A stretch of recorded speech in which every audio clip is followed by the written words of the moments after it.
When you think about the Charlotte Mason method, it's easy to focus on the living books. After all, the living books are a hallmark of this approach to education. But Charlotte also wrote a lot about the importance of physical objects in a child's education, too. Let's take a look at the things that a Charlotte Mason education should include.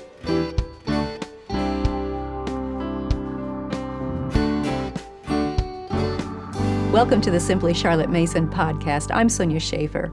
If you haven't subscribed yet, be sure to do that so you don't miss an episode. Now, if you were to ask me, what is the Charlotte Mason method? I would probably start by explaining how we use living books instead of textbooks and what the difference is between them. Living books are usually a vast departure from the type of books that most of us had in our own school years. And the idea of using books that make a subject come alive, that fire the imagination and tell the story and touch the emotions, that often causes an aha moment within that other person's mind. You can see their mental wheels turning. But I've discovered that focusing on just the living books can sometimes convey an inaccurate picture of the Charlotte Mason method. That other person can conjure up in their minds an image of a parent sitting on a living room sofa reading books with the children all day long.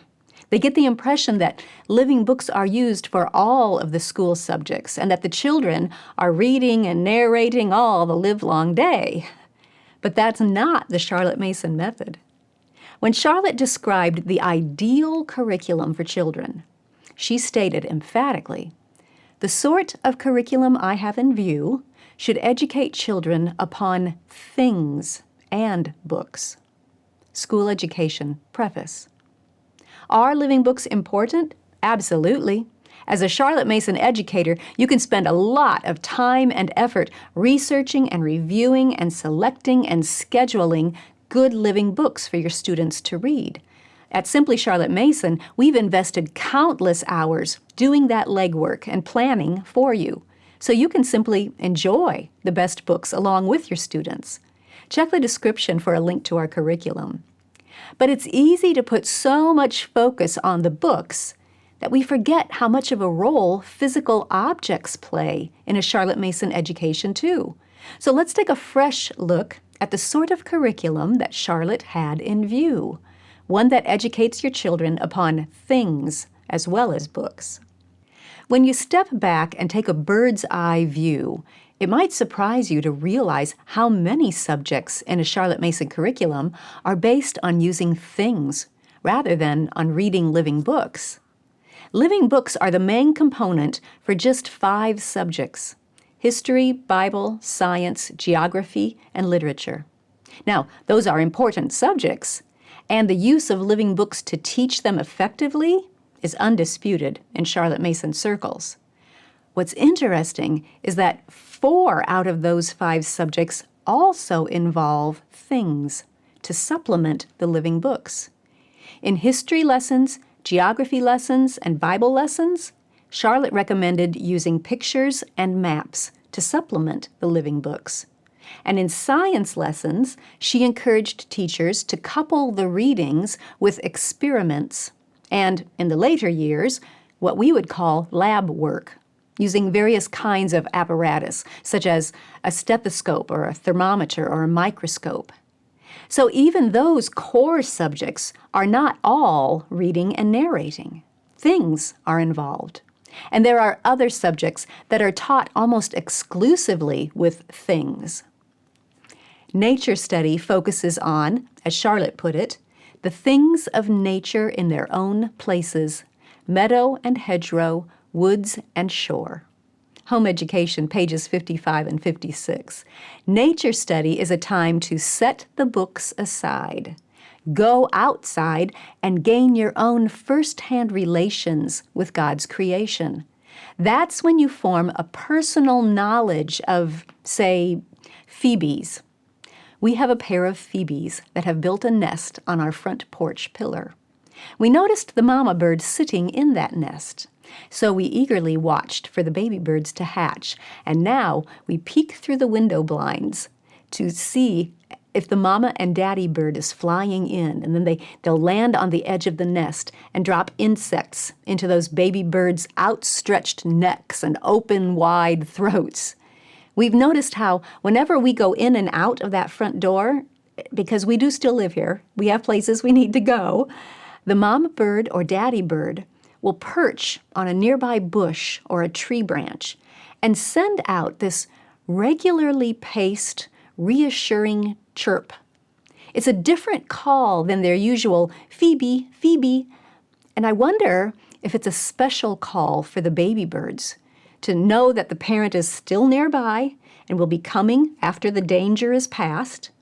Or maybe it's an alarm of sorts telling the baby birds, keep your heads down, keep quiet, You can see our firsthand observations in nature make us eager to go back to the books and see if we can find answers to our questions. Plus, we become curious to see what else we can learn about phoebes, or daylilies, or clouds, or ladybugs. Another subject that's taught with things is picture study, looking closely at great art. A picture study in a Charlotte Mason education lingers with one artist for 12 weeks. Each week, you and your children focus on one of that artist's works.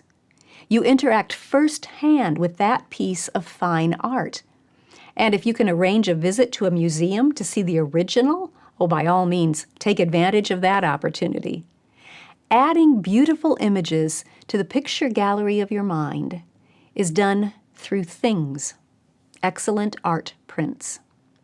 Our picture study portfolios provide those lovely prints and walk you through this type of lesson with things. I'll leave a link for you. Music study is also done with things. Similar to picture study, you and your students will linger with one composer for 12 weeks and focus on one of that composer's works each week. And in this way, you add beautiful ideas to the audio playlist of your mind. Ideas expressed without words. Check the description for a link to the Music Study with the Masters resources. It's important that our students realize that words and books, while excellent tools of communication, are not the only way to express ideas. Things also play a vital role. Charlotte also talked about the importance of giving our students opportunities to work with wood and leather and clay and other physical materials, to wrap their hands around different kinds of materials and experience how they react to various types of pressure and strokes and manipulation. We offer our students experience with those things in their handicraft lessons and their art lessons. And once again, these lessons honor the concept that ideas can be communicated without words. That's an important concept for our students to embrace, particularly those who might struggle with words and reading. Plus, working with your hands to create something beautiful and useful brings many other benefits. It trains eye-hand coordination. It cultivates the habits of neatness and perseverance. It teaches your students how to be producers, not just consumers. It offers them a tangible way to serve others. I'll leave a link to an episode about those benefits and our favorite resources for handicrafts and art lessons. Let's take a look at one more subject. In a Charlotte Mason education, math is taught using things, not living books.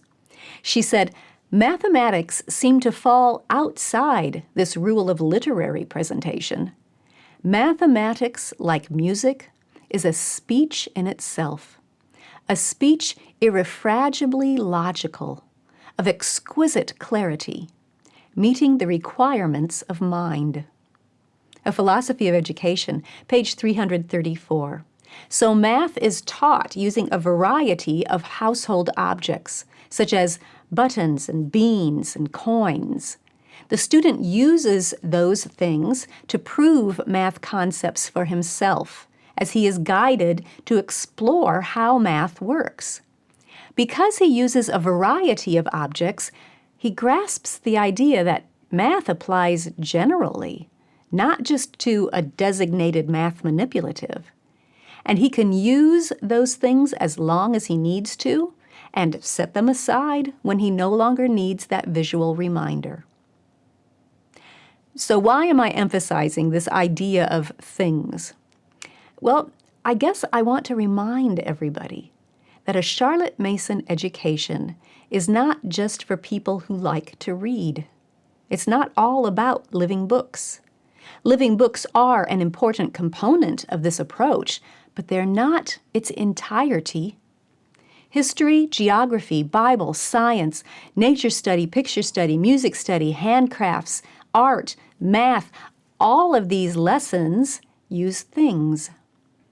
The Charlotte Mason approach is well balanced. It involves all of the senses, and it includes auditory, visual, and kinesthetic learning, hearing, seeing, and hands-on lessons. Charlotte knew children, and her methods honor the different ways that they learn. The sort of curriculum she had in view, and the sort of curriculum that we should use, should educate children upon things and books. Thanks for joining me. I'll see you next time.